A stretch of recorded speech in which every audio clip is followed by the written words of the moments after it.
you're going to see that I'm the most biased man on the planet when it comes to coaching. I absolutely love it. I love everything about it. I love training the coaches. I love being a coach.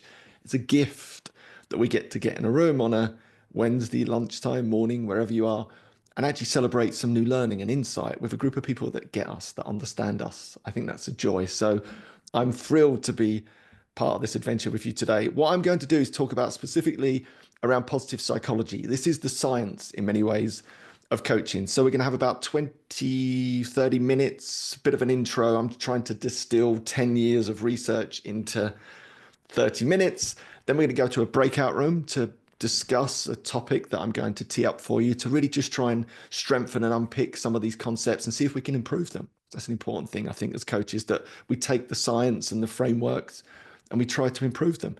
And then we're going to come back in for a broader discussion about all things positive psychology and anything that comes up in the breakout rooms.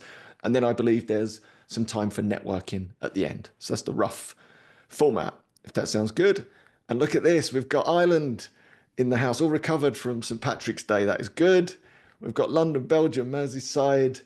We've got Rome and West London, and the whole globe is with us today. All right, so I'm going to begin with my story. Is the best place always to begin. Mine really begins in coaching around the age of 38. I woke up tired, grumpy, emotional, lacking that sense of meaning, direction, purpose in my life in many ways. I was 3 stone heavier than I am now, 42 pounds heavier than I am now, just unfulfilled. It didn't make any sense because on the face of it, I had it all in terms of that material trappings in many ways. I'd been a professional footballer and then fell into the world of commodities broking for years where I'd achieved a certain level of success. And the conventional wisdom told me that I should be blissfully happy. I should have been moonwalking. So you moonwalk down Liverpool Street Station, high-fiving all the ticket attendants in some sense of nirvana, because technically I'd reached that place of economic status where that was meant to happen, only it didn't for me. And it really caused me to pause and reflect. And it was a book that changed my life. It was a big red book that sat on my bedside table for months, this big red book. But I didn't need this big red book because it was a self-development book. And I remember looking at that book thinking, why do I need that? I've got it all together. But secretly, I knew I didn't. So more out of frustration, one day I picked up this book. This is the book. It was Awaken the Giant Within by Anthony Robbins. One of my daughters was kind enough to draw all over it and even give him a blue beard. I think it's quite fetching in truth. But that book changed my life. 2 things in that book changed my life. A quote, it's not events that shape your life, but your beliefs about them. It's not events that shape your life, but your beliefs about them. That is the great wisdom from the Stoics of 2,000 years ago, where I spend a lot of my time. I use that wisdom in my coaching to coach at the elite level. The other thing that came out of that book was a name, John Grinder. John Grinder's the co-founder of NLP. Has anyone trained with John Grinder or trained in NLP? Just let me know in the chat. I'd love to know. I had no idea what NLP was or who John Grinder was. I thought I'm going to have to fly to LA and spend £100,000 to even get in the room with the guy that taught Anthony Robbins. I Googled around, next course, Croydon in the UK. And if you know Croydon, it's the last place I ever expected to find John Grinder. So I took this course. I had no intention of ever becoming a coach. Just want to be really clear about that. I was a broker. I owned my own financial brokerage. That was my life path. All I wanted to do was learn about how my brain worked, because I'd reached this plateau in my life from the guy that taught Anthony Robbins. My mind was just blown.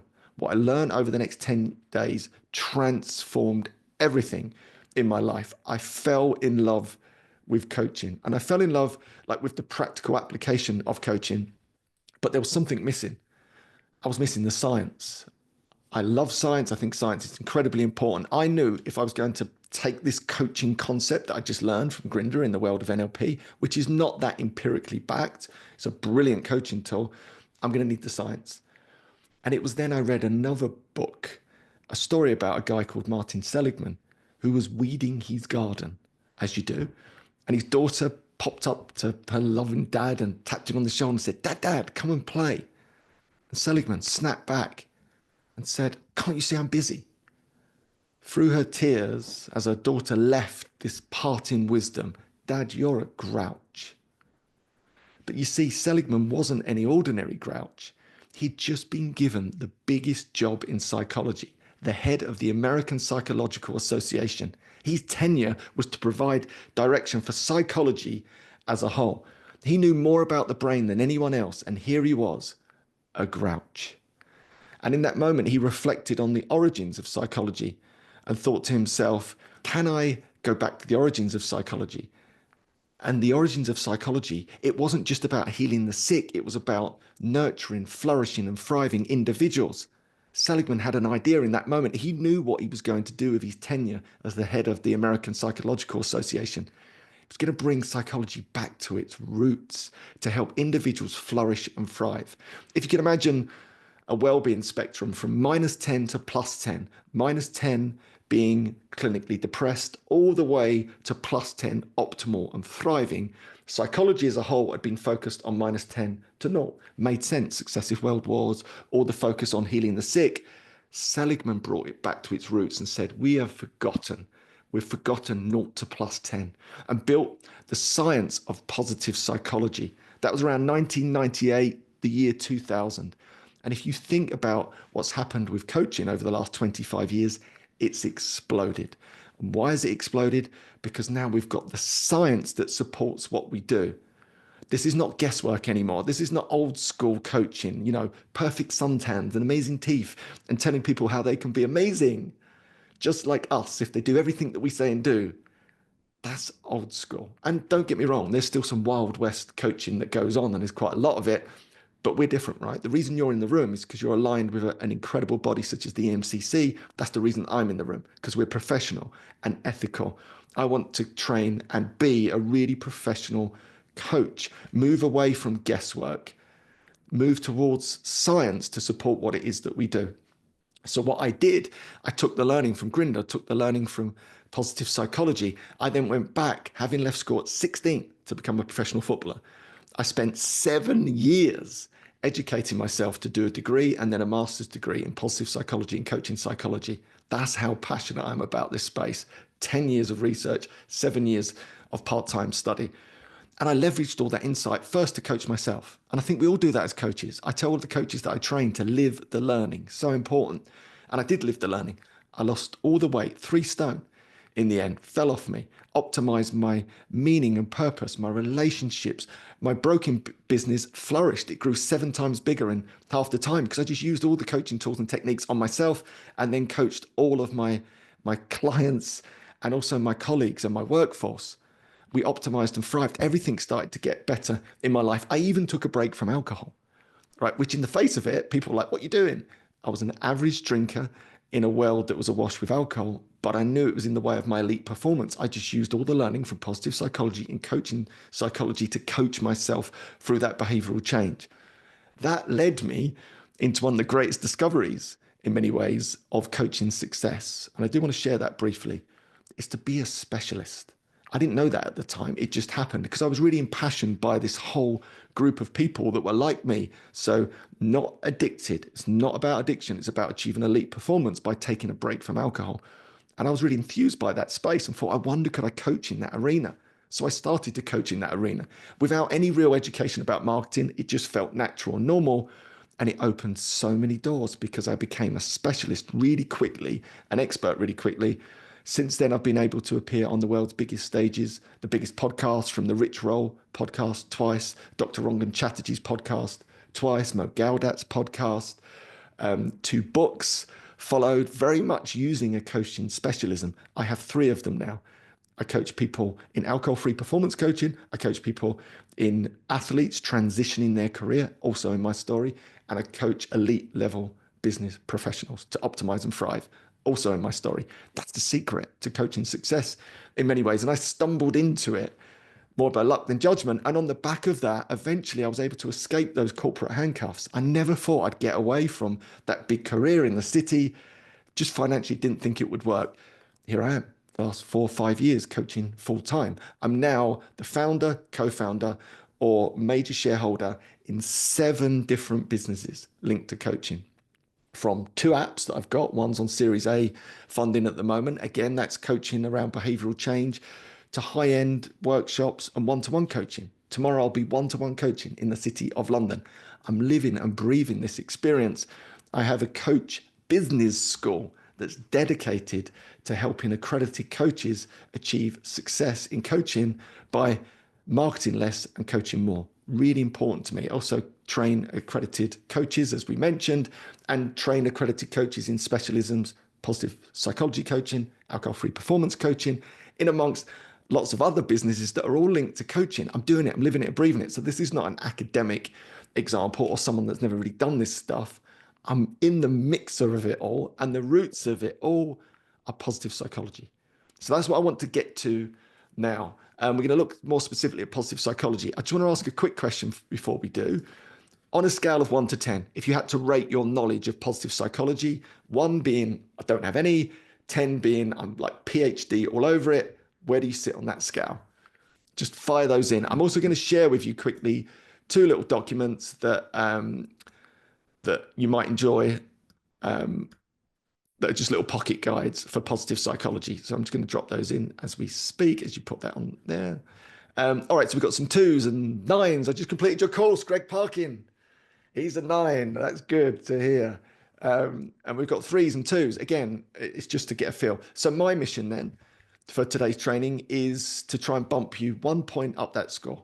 So if you go from a 2 to a 3, then this has been a success. Obviously, we're looking at 10 years of insight in about 10 or 15 minutes together here today. So I'm going to cover the sort of broad, big brushstroke topics, which will give you a really good insight into what coaching is, positive psychology coaching is and isn't, and hopefully spark a bit of interest in this topic, because genuinely, I believe this is the game changer in coaching. If you can stand behind science with what you do, it opens doors that nothing else can. And that's what it's done exactly for me over the last 10 to 12 years. So how positive psychology is transforming coaching. So let's begin with what positive psychology is not. We just covered off briefly what it is. Positive psychology is really about helping people optimize and thrive. What positive psychology is not is positive thinking. There is a positive thinking movement. That's not positive psychology. It has the word positive in there, but it's not happy, clappy, Pollyanna-ish. It embraces negative emotions that can be incredibly beneficial. Of course they can, to helping us flourish and thrive. It's not toxic positivity in every situation. That's not the science of positive psychology. It's not a replacement for therapy. Positive psychology on that well-being spectrum from -10 to +10 does all of its work 0 to +10. Where does coaching do all its work? 0 to +10. It's perfectly aligned. And it's not only about happiness, as you'll find out in a second, and it's not self-help without science. Self-help without science. Really, really important to me in this professional era of coaching that we're standing behind scientific, empirical, the full weight of science behind us when we're using tools and techniques and different styles and approaches. Alrighty, just double checking. Give me a thumbs up. This all making sense so far? You're with me? Perfect. Alrighty. All right, so why positive psychology is the perfect science for coaching? It's rooted in science, real research, and over the last 25 years, it's drawn in all the brightest minds of the land in many ways, because whilst much of the bulk of all the focus was on healing the sick, which is a beautiful thing, don't get me wrong, the positive psychology angle, 0 to +10, has brought in all the brightest minds, because the brightest minds have figured it out when they're researching and training in the 0 to +10, they flourish and thrive. I really want to highlight that for you all in the room. I'm a massive believer to live the learning. When you come up with new concepts, insights, you read books, live the learning. Don't disassociate yourself thinking, I'm a coach, this learning is from my coachees. Embrace the learning. It's the best way to learn. And then you can be your barometer of what works and what doesn't. It provides practical tools to enhance well-being and performance. Think about that word, well-being. It's really blossomed onto the stage over the last 25 years. Why is that? Positive psychology. Positive psychology went and studied. So that's the technical term for happiness, our well-being. We'll get to that in a second. It's aligned with coaching. It's about growth and potential and achievement. It also helps clients create sustainable long-term habits to achieve success in their life, overcome obstacles, achieve goals. It's the perfect science. I am biased, but it's the perfect science for coaching. And there's a branch of positive psychology coaching. A quick quote: positive psychology coaching is a scientifically rooted approach to helping clients increase well-being, enhance and apply strengths, improve performance, and achieve valued goals. That's coaching, isn't it? That's coaching right there for me. All right, so let's look at some of the broader concepts now within positive psychology. There's about 4 of them. We're going to explore them at a high level, all of them. I think it might be possible. Nicola was going to share potentially some links a bit earlier to the VIA strengths test. We won't do this now. It will take you about 20 minutes. I urge you to do it. It's a psychometric tool. Does anyone use psychometric tools in their coaching? Maybe use DISC or COBOL or Myers-Briggs. Yeah, so this is the positive psychology version of that. The big difference being over 35 million people now have taken the VIA, Values in Actions Strengths test. Makes it more and more empirical, more and more validated all the time. And what we know, and the design of this test, is to identify our strengths. And this is what I love about positive psychology, right? Positive psychology came along and said, well, traditionally, what do? We look at our weaknesses and we try to correct our weaknesses. We try to turn our 2s into 4s. But what would happen if we turn our 7 into a 9? Wouldn't that be something? So if we can create a system to identify our natural, at the moment, innate strengths and work on our strengths to turn our 7s into 9s or our 6s into 8s, wouldn't that be something? And what they found is that when we're more aligned with our strengths and we identify what they are, we experience high well-being and happiness, find more meaning and purpose, improve relationships, less stress, better health, more likely to accomplish goals. Genius in the world of coaching. These create brilliant coaching sessions, by the way. We haven't got time to get into that today, but this is the positive psychology version of their psychometric test, and it's free. So anyone can take it. I use this in all of my coaching. I encourage all of my coachees to take this test, and we coach around it. It provides really powerful, insightful coaching sessions. And I'll give you a quick insight to that. 10 years ago, I took this test, and the number one strength for me was creativity. And I totally lost touch with my creativity. I was a busy broker in the world. I used to love to paint, to draw. I used to love to knit and crochet with my nans. Don't tell anyone that, though. No one can ever know that. But I loved it. I loved that creativity. And I'd lost that creativity. So what I did, on the back of the strengths test and some coaching around it, I thought, I can't get too much creativity in my workplace. I'm going to do it around the edges. So I bought a Mac, an old school Mac, and I started to write on this Mac just for fun, like a diary. And one day my daughter hopped onto my knee, as daughters do, and said, "Dad, what are you doing?" I said, "I'm writing a book." Just made it up, played along. And she was so impressed for about 1 second. And then she popped off my knee and off she went. And I remember thinking, why can't I write a book? Who says I can't write a book? That book then became a little 10,000 word PDF that kickstarted the whole Wanna You Know Beer movement that I've been involved in, that's helped nigh on millions of people at this stage. That little seed of insight from the strengths test led to Pam Macmillan, one of the world's biggest publishers, approaching me to write a real book, my first real book, which I did, all on the back of that strengths test, all on the back of the insight and the coaching that lived around that. So I have personal lived experience of the power of these type of tools, which is really powerful.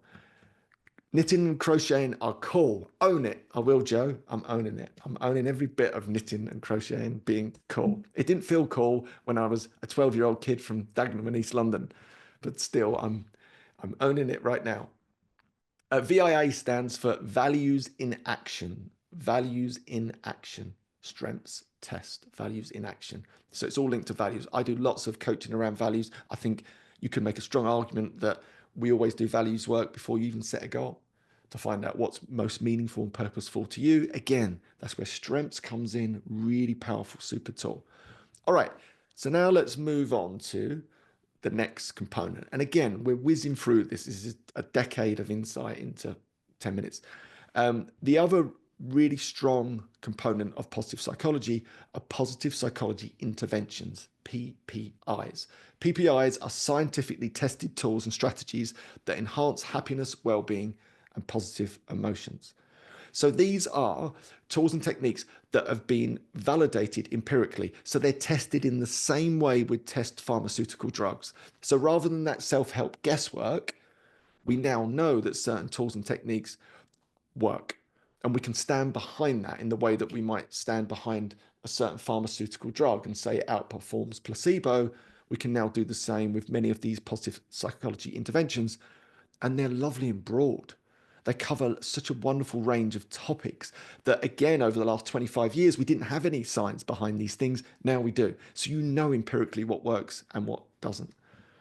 So we'll just stick with this for a bit longer. Bonniwell, who's a great researcher, she has this actions framework. And as you'll see how broad positive psychology interventions are and how broad the brush of positive psychology, you will already be utilizing many of these things in your coaching already. You might not know that underneath that, a lot of the research, and there will be research to back and support what you do, gives you that lever of empirical weight when you're in front of a big corporation or you're talking to a stakeholder in an organization as to why your workshop might help benefit their staff's resilience and well-being. So there's active exercise, yoga, tai chi, like all of these things we've got research behind now. Calming, mindfulness, meditation, thinking, reflection, journaling, identity, strength identification, job crafting, optimizing, goal setting, resilience training, self-compassion, relaxation, forgiveness, gratitude, kindness. Really, really wonderful and broad. So I just want to give you that glimpse of how broad PPIs are. So you'll probably find a lot of the things you're already doing has the weight of science behind it already. So if you can broad brush positive psychology around it, you can already really confidently start showing up and shining your coaching message with science in your backpack. All right, so how to use positive psychology in coaching. Various different ways that you can use it. And before we get into that, I just want to go a bit broader with this. Positive psychology is not the type of science that's going to teach you how to coach better when you're in the coaching conversation. It's not about the grow model or ways to improve questions. It's almost a broader wraparound of the science. It's just running around the edges, checking all of these years of self-help insights and just checking, do they actually work? Can we say that that scientifically makes a difference? So it's a brilliant sort of coaching specialism add-on to what you currently do. So it's not going to get into the weeds of what you actually do in your coaching conversation. You've already drilled that skill. That's why you're here. It's more a wraparound. So we use it for strengths coaching, really powerful. I recommend that everyone has a psychometric test tool that they use in their coaching. We use strengths coaching. Again, what I love about it is focused on strength. It's not about trying to improve weaknesses. Let's go. Let's turn your 7s into 9s. What would that look like, feel like? And on the back of that can create massive insight. And as we know, it's really good for people to be aligned with their strengths rather than spending all their time stuck in their weaknesses.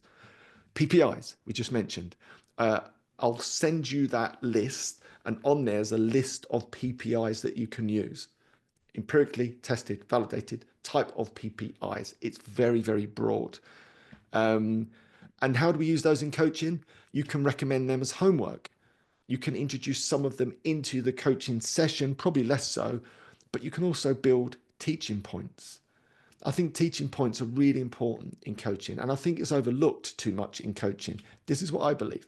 The Dalai Lama has this wonderful quote: at first you must learn to obey the rules so you can break them properly. And I think when you're really well trained as a coach and trained in the foundational tools and techniques of coaching, and it's client-led and we don't advise, then I think there's room for teaching points. I think there's room for very skillful feedback that's deliberate in coaching, because sometimes clients don't know what they don't know. You've got maybe 10 years, 5 years, 2 years of this incredible insight that you're building up. You're buried in the books like me, no doubt. Now, who loves to read a book? Let me know. Who loves to take a course after course after? Like, we love it, don't we? Like, why not share that information? Because your clients don't know what they don't know. So yes, of course, we have that natural to and fro of a coaching conversation that's completely client-led.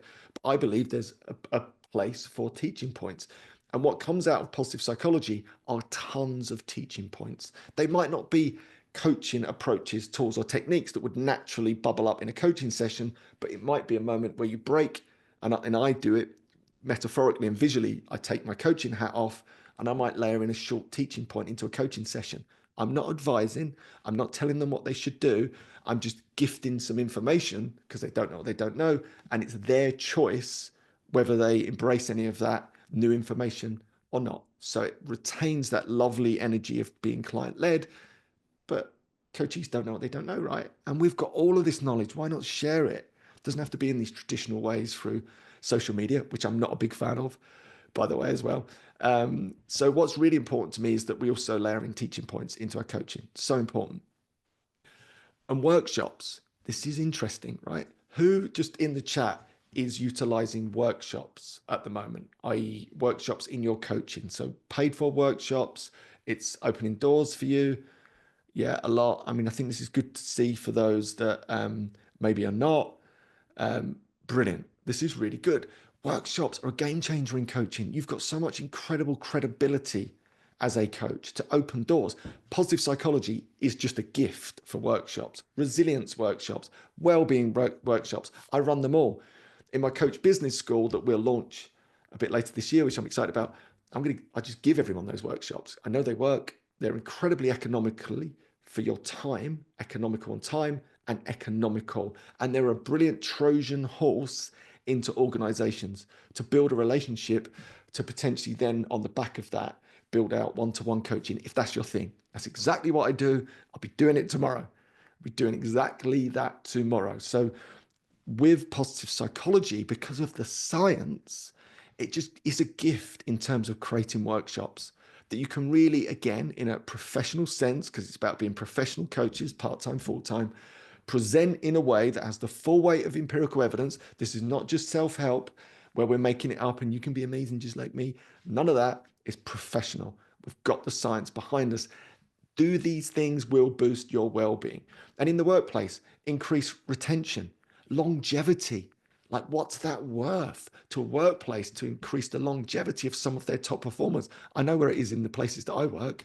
I train professional athletes. I do a lot of work in the Professional Footballers Association's business school, and also train elite city performers, brokers, traders, law professionals.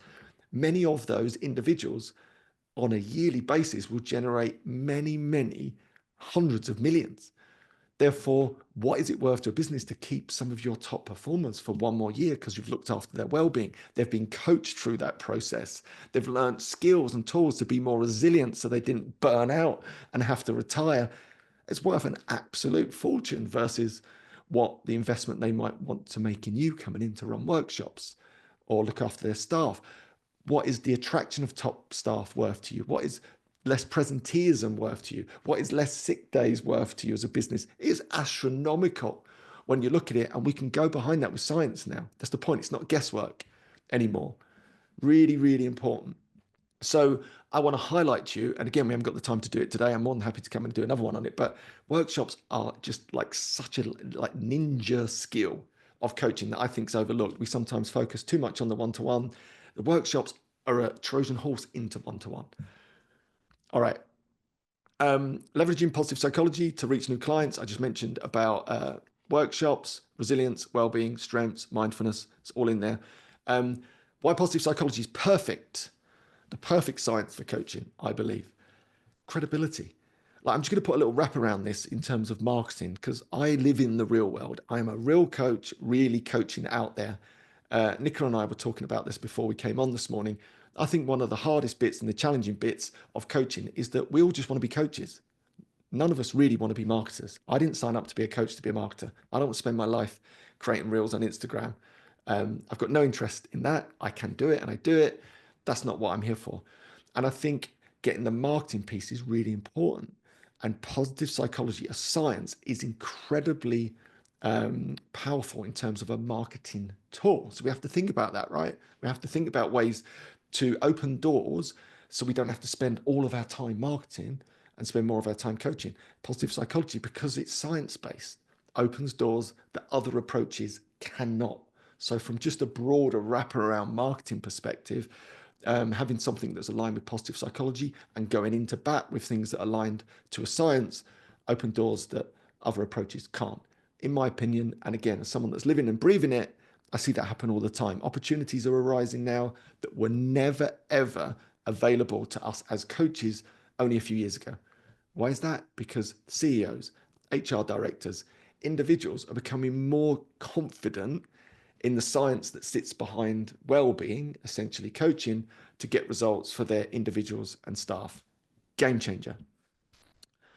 I literally dropped out of marketing to become a coach. Right, well then you've got that nice combo. You're doing the opposite. What tool or test would you recommend to measure people's core values? It's a really good question. I will answer this, and there's probably loads of other questions that I've missed, but I don't want to take too long in this section so we don't get a breakout. But so the strengths test is values in actions anyway. It's a great test to look at values, but here's a really good tool for you. If you want a quick two question tool to find someone's values, we do a lot of training around this, but this is the one that I love, and play around with this yourself. I just prefix 2 sentences. It's just a great coaching question. So I will ask someone, if I'm trying to get into their personal values, put whatever comes up for you after this sentence. I love blank. And then I just let them freestyle. I love blank. See what comes up for them. Loads of wonderful insight will come out of that. They'll really start to get into some core values. And then I change it slightly. I love too. Makes it more action orientated. We played the same game again. Just see what comes up, what's missing, what insights come up, all the lovely coaching questions. Gives them a really window into their values. I also have a visualization technique that I use, which is almost that you're coming to the end of a really fulfilled life kind of visualization. What advice would you give to a younger person in your life? Vump, it gets them into a state of connecting with some core values. So there's some cool tools and techniques around that. There's a couple that hopefully will help. Anyway, alrighty. So HR professionals and leaders, as mentioned, increasingly aware of positive psychology. So it's opening doors that other doors cannot open. Here's the bit that I want to get into. The PERMA model of well-being. This is the bit I want your help with, right? I'm a massive believer in this when I'm training our coaches in the business school or the accreditation school, whatever it is. I believe our wisdom collectively is way more powerful than we think, especially more powerful than mine, I'll tell you that much. But I think sometimes we get obsessed with the tool, the technique, the science, and we're very rigid with it. I don't want you to be rigid as coaches. I want you to be creative as coaches. You're meeting with real world experience, your genres, your niches that you coach in. No one's going to be more skilled than you in those areas. So take what the science gives us, take the tools and techniques, and be courageous enough to make them your own. Be courageous enough to pull them apart and think, actually, that bit doesn't work for me, but this bit could be perfect in there. So this is what I want you to do in terms of this little concept. This is the PERMA elements of well-being. This is at the root of positive psychology. So when Seligman created positive psychology, he wanted to break down this term happiness. So they did that by making it a scientific term, which is quite a nice word for scientific terms. Normally they're these uncomfortable words, but it came to well-being. So well-being really is the science of happiness. So what they did, they broke it down into these core elements that needed to stand alone so we could measure them empirically. And what's really interesting, straight away you'll start to see it. And they did this by researching all the great thought leaders and thinkers over the generations. They got the collective brightest minds in the room together to figure these things out. And they created these 5 elements, the PERMA elements: positive emotions, engagement, relationships, meaning, and accomplishments. Now, what's instantly applicable here is that you'll notice positive emotions, the emotions we traditionally associate with happiness, is just one element, which is fascinating straight away for me, because most people are obsessed with positive emotions when it comes to happiness, but actually engagement's being locked in to task, being in the zone, flow. Great book called Flow by Mihaly Csikszentmihalyi. It's a great book. Relationships, of course, we need flourishing relationships to thrive. Meaning, we need a sense of direction, a sense of purpose. Small caveat here, that's what coaching does for me, and I think it probably does for you.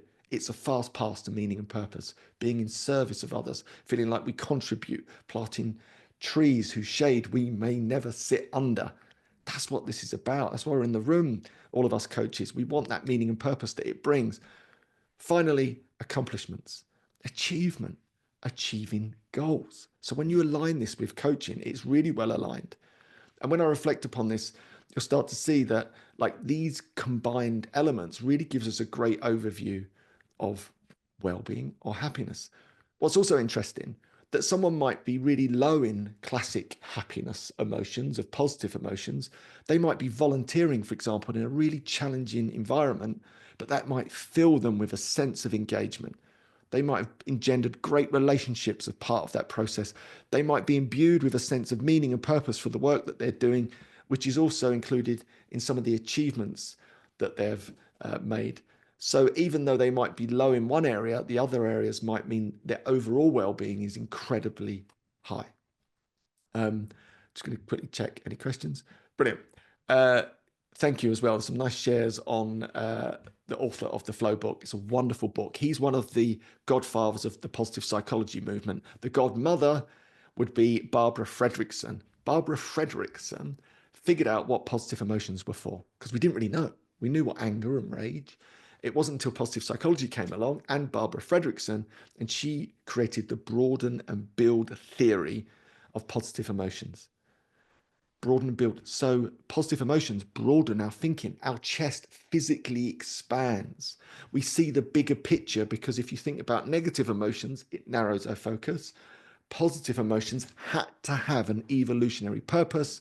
They broaden our thinking, help us plan for the future, skill up, connect. Genius insight from Fredrickson. And she talks a lot about love, the master emotion. I'm slightly going off piste here, but I just want to highlight this quickly. When we're talking about workshops, I do workshops and I include the topic of love in those workshops with some real hard-nosed business professionals who you'd think would never embrace a concept around love, but they absolutely do. And why can I do that? Because I've got the whole weight of Fredrickson and positive psychology behind me. All right, so coming back to the PERMA elements before we get you guys involved, which would be great. There's those lists. So it's the PERMA elements. There's positive emotions, engagement, relationships, meaning, and accomplishment. So what I'd quite like us to do is we're going to go to some breakout rooms, and I want to bring that lovely energy of creativity and exploration and courage to look at these 5 elements and let's improve them. How could you make them better? What's missing from that list of elements that contribute to well-being, in your opinion, as a coach? And then more broadly, how do you think you might use the PERMA elements in your coaching? So 3 broad concepts when you're in your breakout rooms. Let's look at those PERMA elements. Brilliant. And I'll put them back into the room so you can see what they are as well. Are there any elements missing? How could we make them better as coaches? And how might you utilize them in your coaching? And then we'll all come together and collectively share. And I think that's just a beautiful way to learn and grow and develop, because I guarantee it, we can make them better. Even though science has said this is what we need to do, I guarantee it, as a collective, we can improve on what the science has given us, which I think is always nice and exciting. All right, so I'm going to stop my share there and bounce it back over to Nicola as well. I know there was loads of questions in there I didn't get to. When we come out the other side, I'll answer any questions, and then we'll dive a bit deeper into the insights that came up for you in terms of those PERMA elements. Firstly, I love doing those breakouts. I know they're a little bit challenging at times, aren't they? Because they just get us out of our comfort zone, and we'd probably prefer to sit there and just have a cup of cha. But that's what this is about, right? I think we have to live the learning as coaches. I'm a massive believer in that. It's not about us being perfect, because none of us ever will be. Just ask my wife. She'll give you a lovely long list of my wonderful imperfections. But there's that momentum to live the learning, isn't there? Embrace what we bring together. And one of the broader concepts that I really encourage all my coaches to get into is growth mindset. Are we familiar with growth mindset? Show of hands. Yeah, most people, I think, as coaches, are familiar with growth mindset. What a concept that is. There's no such thing as failure. There's only learning. And I think we have to continually remind ourselves that that's the case, because it's so easy to fall into that trap, isn't it, of shying away from these things. But we know, we've seen the science, we know the research, we're like embraced growth mindset, and the results and benefits of that are huge for us as we develop and grow. And the fact that you're all in the room I think speaks volumes to you. And one of the favorite things that I do with any coaches that train with me, they get ongoing live training with me. We do two big things: Coach Lab, which is me or an expert coaching, and we pull it apart and improve it. Then we have a self-development group where we come together like this. And then we take a concept of self-development and we pull it apart just in the way that we've done there with the PERMA elements of well-being. And I love the energy and the buzz of that, because we realize collectively our shared wisdom can be really creative with some of these insights, tools, techniques, and science, and actually make them better. So my hunch is that that bit of time that you've had together to reflect on those PERMA elements of well-being, my hope is that you've got some ideas, concepts, and maybe we can start to throw them in the chat, or feel free to put your hand up and come on and share. I'd love to hear from a few of you as well. And so let's start there. How could we improve the PERMA element? So what was missing? It'd just be really good to, yes, Shires. I think if you've got your hand up, I can't quite see the top of the screen. Yes, you have. I have, yeah. Oh, you can come on as well. That's great. Can you hear me? Perfect. Good. Yeah, I had a fantastic group in my breakout, and I think we came up with something which we may be wrong, but that's fine. It was me who suggested it, evaluation. Yeah, in the sense that I thought the accomplishment was setting and achieving meaningful goals. Yeah, that's great. But how about evaluating to see how you've goal posted yourself? That's just something that came up to our mind. Yeah, and also. It's a request from us. It could be applicable to others. I think you mentioned psychometric tests. That's wonderful. I've done some courses by Seligman, and I've got a book actually which also refers to him and Chisholm Mihaly. Could someone maybe just post what kind of psychometric tests there are with links or whatever in the chat? Nicole, we're going to tap your brain on this. That's, it's just going to help us, because we hear a lot, and I think the sessions I've attended always do mention that as well. Thank you. Brilliant. Yeah, I think we've got a link to specifically to the VIA strengths test as well, that psychometric test that's linked to positive psychology and any others. And you mentioned a book there. So I've got a couple of books here that I wanted to share with people, and I'll come to Afsar in a second. Flourish by Martin Seligman. It's a lovely book. One of the sort of foundational books. It's an easy read. It's not scientific. It's written for the average person, the coach. Loads of lovely, rich science and insight in there that you'll be able to utilize in your coaching, and it's a great read. And in reading it, it helps you flourish and thrive. So massive recommendation of that. One more, just while I'm on a roll. The Happiness Advantage by Sean Acker, Achor. He's brilliant. If you've watched his TED Talk, I advise you to go and watch his TED Talk. He's a brilliant public speaker, positive psychologist, really at the elite end. But he does a lot of work in big organizations and corporations. So any of you that are in the more executive type space, that's a great book full of great insights and anecdotes and science, and really readable. So just a couple of books that I thought I'd share. Brilliant. Thank you as well for that lovely feedback straight away. We're off to a flyer. See, I knew this was going to work. Afsar. Hi, Andy. Thank you for this wonderful refresher for me, actually. I really enjoyed it, taking it back to the basics. It's really, really interesting. And thank you for the people in my breakout room, because that space that was created helped me to see the PERMA model in a new light today, actually.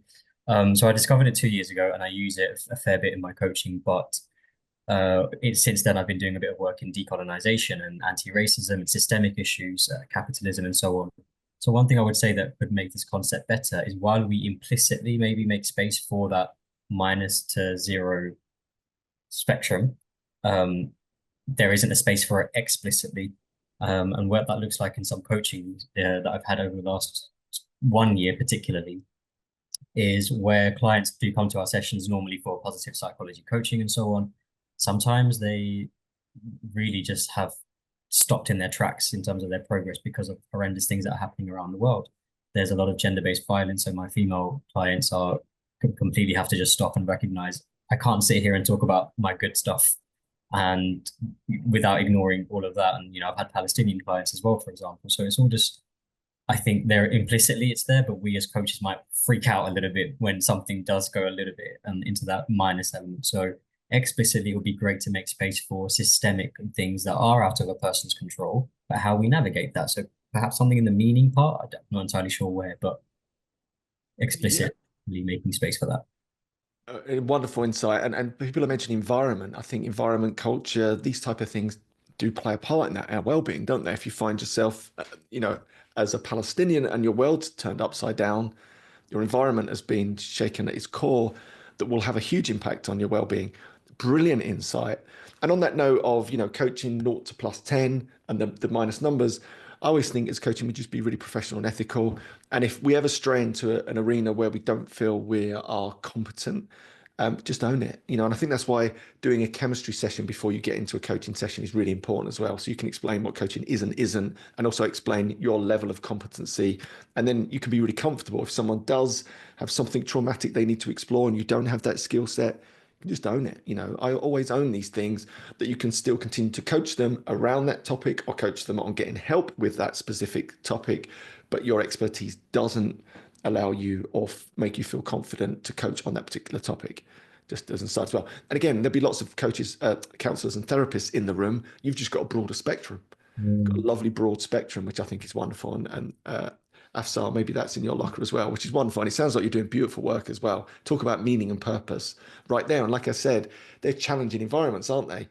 But they're also incredibly rewarding. And that well-being spectrum of PERMA gives room for that. Like, this is just talking about you personally, that you can find a lot of meaning and purpose through those challenging environments. Thank you. Great shares. Brilliant. Alwen. Hi, Olwen. Olwen. All right. Yes, good. it's a Welsh name. Very similar to Afsar, we were feeling there needs to be some reflection of the person's reality, resources. And so we were calling it grounding, almost like a layer, and the permanent model sitting on top of that. So there isn't any negative energy about the fact that people may be stuck. An example similar to Afsar, somebody who has to stay in a job that is actually bad for them and draining because they need that job in order to get permanent residency, and due to gender violence cannot go back to their country of origin. Yeah, it's so important. And I think this is what's beautiful about this room, and thank you so much for your contribution. You'll know where you're coaching. So we've all got these different coaching niches and genres, and that's why it's so important to do exactly what we've just done. If you took it at face value, it would be missing some of these core components. I might not need as much of that coaching in the elite end corporate space, for example. But it's important, I think, to take these tools and think, actually, how can we make that more applicable to the arenas or the niches that I'm coaching within? And I think you both said it wonderfully, that there's room for that grounding piece, environmental piece, probably before the actual PERMA elements, before you get to that space. Brilliant insight. That's exactly what I'm after. That's great. Thank you. And I can see through the comments as well, this is the great energy of being coaches, right? We come together, collaborate, and we improve things. Yes, Steph. So thank you very much for the talk. We all had a bit of experience of positive psychology in our group. And we all found that looking at the PERMA model, they're all kind of parts of our coaching that are already there and embedded. And we were reflecting on the use of these kind of models as something to go back to when you're feeling a bit lost, or your client's feeling a bit lost, that you can kind of draw them back in with. And we were thinking about what might be missing. In our conversation, we came up with the concept of openness and being able to have that space. I think that's kind of hinted at by the model anyway. And then also the idea of empowerment as well, which is, especially for me, my work is in higher education, especially with women trying to climb up the career ladder within universities, and that kind of openness and that empowerment of thinking as part of that. Yeah, wonderful. Isn't it? Again, just so many great insights in there. I think that's so true. That empowerment is another element that could be in there, again, given the type of arenas and niches that you're working in. So true. And I think we can, how we apply these, I would urge everyone in the room, before I take the next questions, I think everyone in the room should create, it's worth creating, a set of elements that you identify with. So we've got the PERMA elements. You might scrap all those and come up with your own version of it. So in my second book, Let's Do This, I had the 6 streams of positivity, which were all about sleep, nutrition, movement, quiet time, taking a break from alcohol, it's one of my important ones, and connection. So they were really important to me. So I just put them on a quick scale. Don't forget, scales in coaching are so good, 1 to 10. Score yourself on your sleep, score yourself on your nutrition, score yourself on your movement.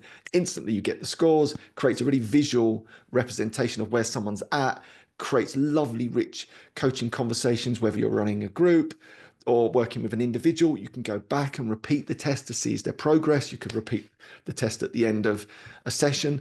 But I would wager all of you collectively could create an individual tool that works really well within your space, your niche, using some of the insights from PERMA, using some of the insights from the Wheel of Life or different concepts, and make a unique tool.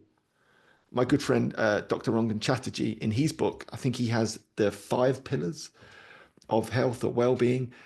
A lot of them are going to look a bit similar, but you make them your own. And I think making unique tools in coaching is also important, right? Because it gives you an extra layer of credibility. So I'm throwing that into the mix.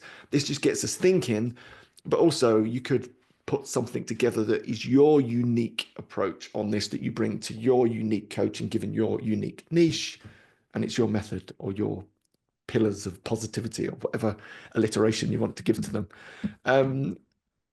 Yes, Paul. Hi there. There is. Yeah, massive thanks to you, Andy. It's good to hear someone who's really positive as well and very engaging. So thanks for that. Yeah, our group, we had a few challenges in terms of the PERMA model. I think one thing that certainly for me felt that was missing was, and you referred to it just now about movement, so exercise. So, you know, the idea that the mind and the body are somehow bizarrely separate is somewhat misleading, I think. And I can't claim it's my idea, but it's Vanessa King and her sort of 10 tips of happiness with the Action for Happiness, which I happen to volunteer for. Yeah, I think that body and the movement, and not necessarily having to run a marathon, but giving you the permission to do something, maybe some gentle stretching, and perhaps that's a part of your morning routine as well. So those kind of things felt to me like one area that might have been missing. Brilliant insight. I'm so glad you came up with that, because that was my initial insight. It was like, hold on, how can we talk about well-being and not have physical well-being as part of those Totally. elements? And all I can think is all these wonderful academics got in a room and went, "This is all amazing," and then forgot the really obvious one that I think Body. a lot of people, yeah, but you know, maybe all in their heads doing amazing things and forgot the really important bit, which is our body, right? You know, Totally. so a lot of the work that I do, again, when I'm doing my coaching, running workshops, whatever it might be, we do loads of this mental gymnastics, right? So we're really starting to learn to do all that work. But here's a great truth. If someone rocks up the next day hungover, or they haven't prioritized sleep, or they haven't eaten, we've all been there. It has a massive impact on our mental state, doesn't it? Our ability to do the mental gymnastics we need to do to get the results. So for me, if we're talking well-being, physical well-being has to be in there. And that's a broad topic in itself, isn't it? Because there's sleep in there, there's nutrition in there, there's movement in there, there's environment in there. So I'm so thrilled that you've highlighted that, because that for me is a bit of a glaring element that's missing.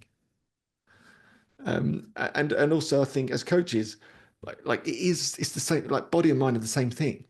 And I think as coaches, we overlook that a lot as well.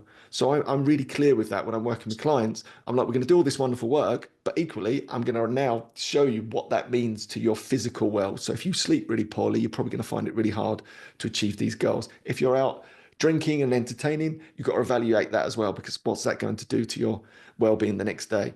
So I like to bring those into our coaching. I think don't, in my opinion, disassociate yourself. Brilliant insight. Love that. Thank you. Hassan. Let's get to Hassan.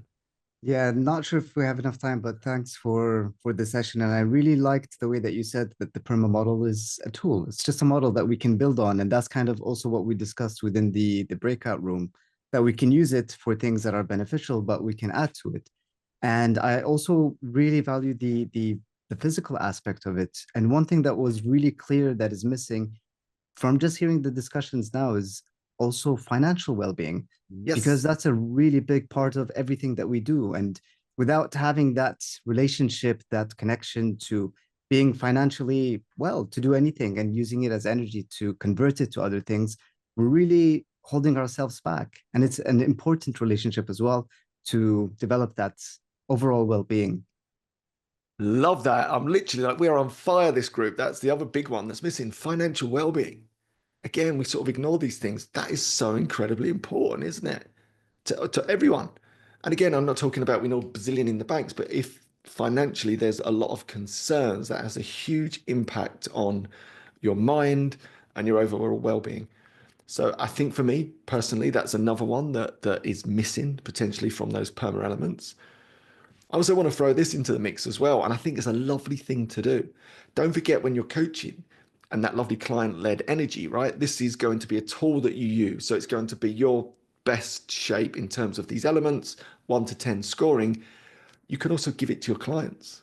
Ask them what's missing. What would they like to include in this list?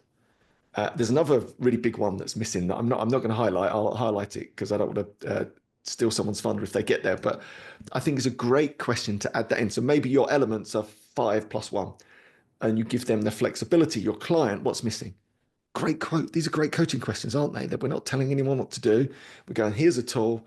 What would you add to it? What is the one that you'd like to score? And maybe they will come up with financial or physical. Really important, really skillful. Yes, Karen. I feel inspired. I was just saying to the group, I had an operation yesterday and I was very in the, how do I feel physically to do this? You know, what could be better than coming on something like this and getting the mind really exploding? And, you know, my pain is gone. So thank you, Andy, and thank you, everybody, for such amazing insights. Our group, again, fantastic stimulation, just shows you input creates great output. So thank you for that. Readiness, I know, is the key for us. Just preparation, but both from the coach's perspective in terms of the chemistry session, as you spoke, and that degree of honesty that's needed in that chemistry session about what the coachee really wants to work on. Is it something they genuinely are buying into? Or is it something that they feel compelled to do? But I was struck about your point specifically around growth mindset, and I reflected back to the opposite or the other end of the scale, which is about fixed mindset. And I likened it to a real life situation we're going through at work at the moment, where we're going through a massive investment, and we have an SLT who are really very task orientated and ask questions like, what is the value of coaching? What is the ROI on coaching? And it always makes me think to myself, I can't help thinking that, you know, if you need to ask that question, there is some questions there that should really be coming before that, or maybe would blossom from that debate. So I think that's something. But it did strike me, and it made me smile when I thought about Patrick Lencioni's 5 dysfunctions of a team, and I always thought to myself at the time, if it was called 5 functions of a team, none of us would have bought it. But that 5 dysfunctions made it a big seller, a world seller. So I couldn't help reflecting the opposite of this, not totally opposite, because there are other drivers to it. But there's something about connecting between imposter syndrome, and I'm sure you've been through this before. And how do you get from imposter syndrome, and how do you use these tools? And just interested to know what work there is on that, those connectivities between the inner mind and that dialogue that's going on the whole time, moving from an inner critic to an inner, critical friend, perhaps. Oh, that's what I love. That's what I do as a coach. My specialism within the specialisms is that beliefs coaching. Really looking at the internal map of the world. What are the type of things that our coaches are saying to themselves? And it's the same for us, by the way. And invariably, this is what I found for 12 years of doing this. And I'm lucky enough to have gotten in the room with some of the, everyday heroes and these elite performers. We all have these limiting beliefs. And invariably, they're untrue. And they don't stand up to the light of some great coaching questions. Most of them are made up, best guesses at best, especially imposter syndrome.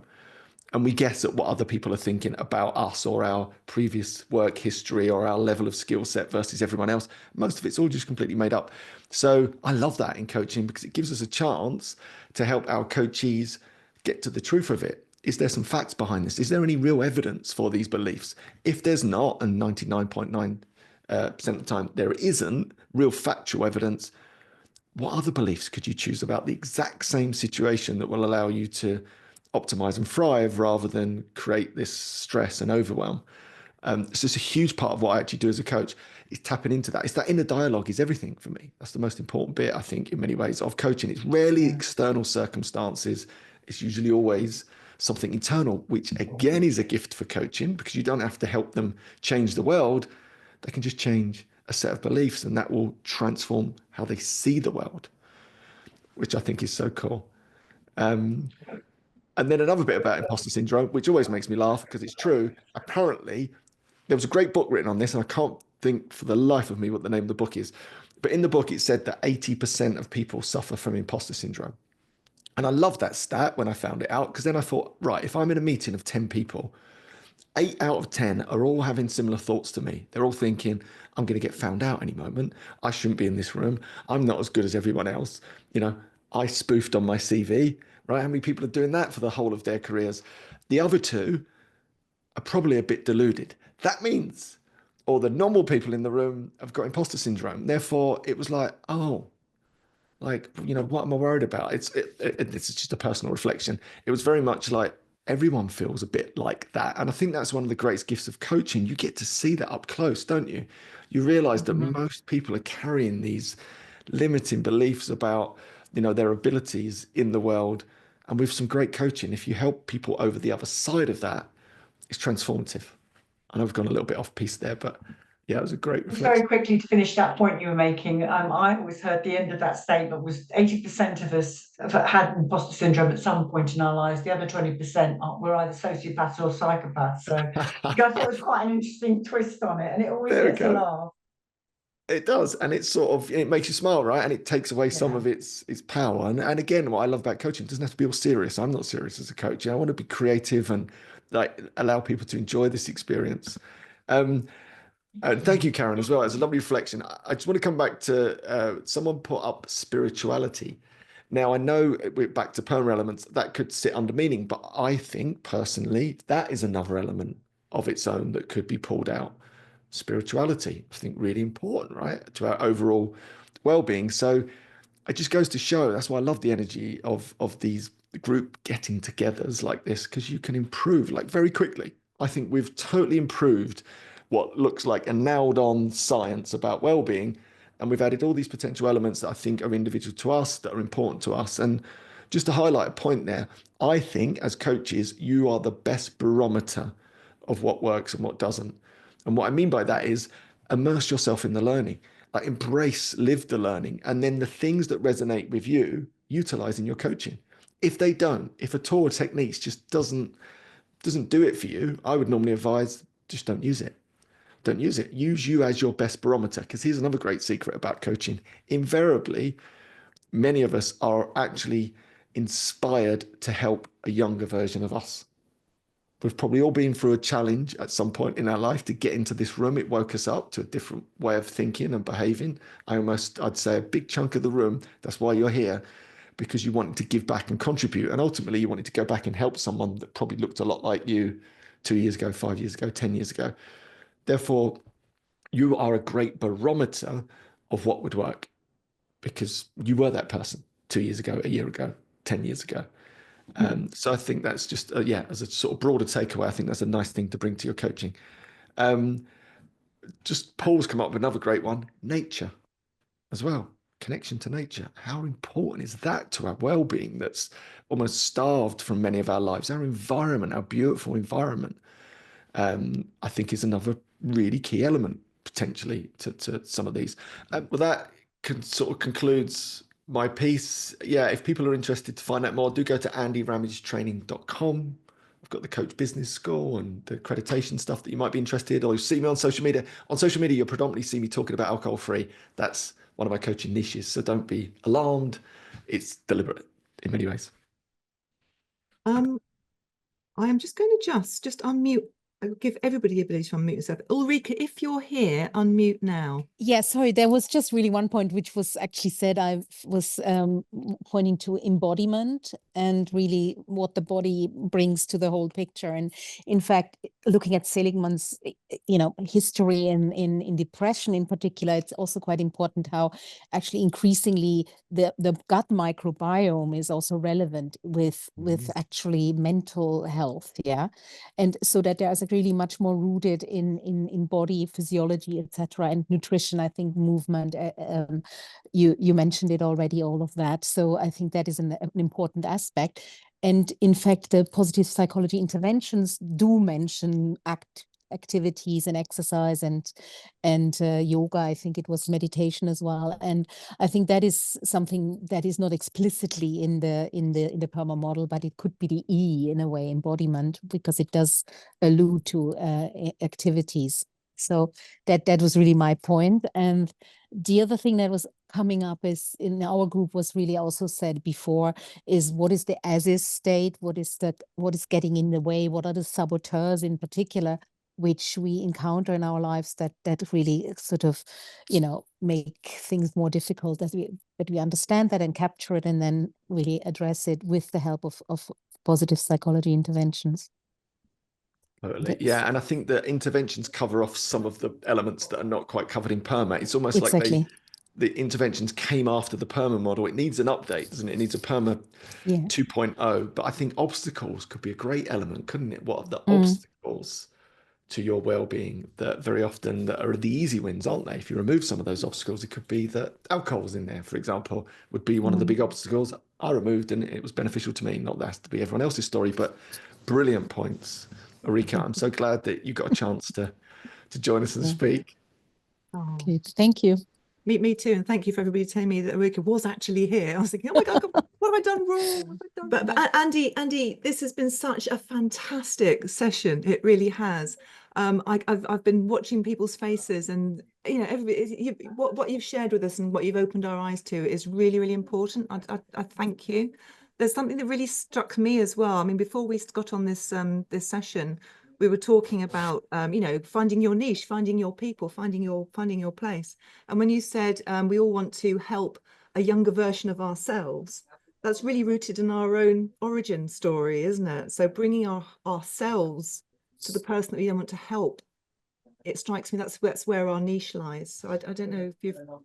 Yes, and I'd love just even briefly about that. I think we overcomplicate the whole marketing piece with coaching. Very often it's right under our nose, that niche. And if you look at my niches, there's 3 of them. They're all in, my past story. And I think that's always the place to begin. Let your niche or your passion guide the way with coaching. Forget about the economics of it, because, we have to show up at times, and it's tough to show up consistently over a long enough period to get the results. And I think if you're impassioned by a topic because you really want to serve that person or help that person, you're much more likely to keep showing up and doing the hard yards to eventually get the results. That's not the case for everyone, but I tend to find in general, we're already preloaded because we're in the room because of a past obstacle that we overcome. And there is that lovely saying, your mess becomes your message in many ways. And I think that's true of lots of coaches. It certainly is in my story. And when I figured that out, it becomes much easier, because instead of thinking I've got to try and coach the whole world, it's like, well, actually, I'm just going to focus in these areas because I'm impassioned by that. I can get expertise in that area because it's a much smaller pond. And that brings me meaning and purpose to keep showing up and doing the work that I need to do. So yeah, I think that's just a nice insight for anyone that's a bit unsure where to position their coaching. I think that's a really great insight. Thank you, Andy. I see another hand up, but I'm going to pause you, Sushil, just because we're just at the end of time now. But we do have networking. Before we move into the networking, Andy, just one last question from me. What have you yourself taken from this session? Is there anything that surprised you, or any insights that have opened up for you as a result of the conversation? Well, no, especially the turnout. I mean, isn't this wonderful? Like, here we are coming together on a Wednesday sort of morning, afternoon, wherever you are, a group of people coming together to try and, I think, level up their own insight and learn. Like, it's really special when you think about that. That's why I love doing this training. We run out into the world and the world's just so busy. And then we get these little pockets of moments where we come together to learn something new, challenge ourselves, get outside of our comfort zone. And out of this, I think we've created some really great insights between us that might have a fundamental impact on your life, because that's ultimately lived the learning and the lives of others. What a gift. What a gift that is to be able to do that on a Wednesday. How many times do you get to do that in your life? Not very often, is it? So good on you as well for putting these together. I think you've got a wonderful organization. Clearly, we're a big part of that, and we love being a part of it. And it's just great to see, so many people in the room. So good work all. Thank you very much for allowing me to be part of it. Well, thank you. What a brilliant way to start a Wednesday, or to end a Wednesday for those of us who are in Asia, or to get up really early for a Wednesday for those of us in the Americas. It's lovely to spend this time with you.